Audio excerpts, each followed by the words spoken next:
magtatanong dito po sa akin, Nueva Ecija, kapatid na Eli, ay si Brad Isidro Quijano, isa po siyang Church of Christ. Salamat po at yung pinapakataon na tayo po ay magkaharap po sa pamamagitan po ng gawain ito. Kung Suryanin, meron na po akong naisipong tanong na nais kong ipaabot sa inyo. Yung po bang turo ng dating daan, yung po ba ay may kaugnayan po sa Pinayaw ni Cristo Iglesia na natala po sa 16:8 ng Mateo? Ito lang po, Brother Eli. Ang itinayo pong iglesia sa panahon ng Panginoong Kristo ay ang iglesia ng Diyos, kapatid. Yung iglesia ng Diyos, yun ang ipinangaral ng mga apostol. 2 Korinto 1:1.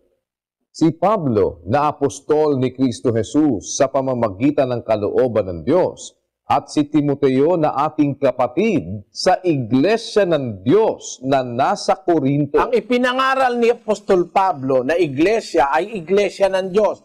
Nangaral siya sa Korinto. Iglesia ng Diyos pinangaral niya. Nangaral siya sa mga taga-Tesalonika. Iglesia ng Diyos ang pinangaral niya. Basahin natin ang 1:4 ng Tesalonika.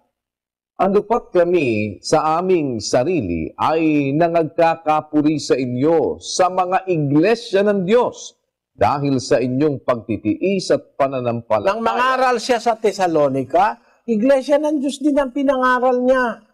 Kaya ang iglesia po na itinayo ng Panginoon Kristo ng unang siglo ay ang iglesia ng Diyos. Yun po ang itinuro ng mga apostol. Yun po ang katotohanan, yung iglesia ng Diyos. 1 Timoteo 3:15. Ngunit kung ako'y magluwat ng mahabang panahon, ay upang maalaman mo kung paano ang dapat sa mga tao na ugaliin nila sa bahay ng Diyos, na siyang iglesia ng Diyos na buhay at haligi at saliga ng katotohanan. Yung iglesia po ng Diyos, yun ay sa Diyos na buhay. Yung iglesia ng Diyos ang haligi at saliga ng katotohanan. Yun po ang katotohanan. Yun ang nasa Biblia. Hindi po ang alinmang iglesyang itinayo ng tao. Yun po ang aming ipinangangaral sa aming programa na ang pamagat ng aming programa sa telebisyon at sa radyo ay ang dating daan. Yun pong dating daan, pamagat po ng programa yun. Hindi yun ang iglesia namin. Yun ang dating daan, ang pamagat ng programa.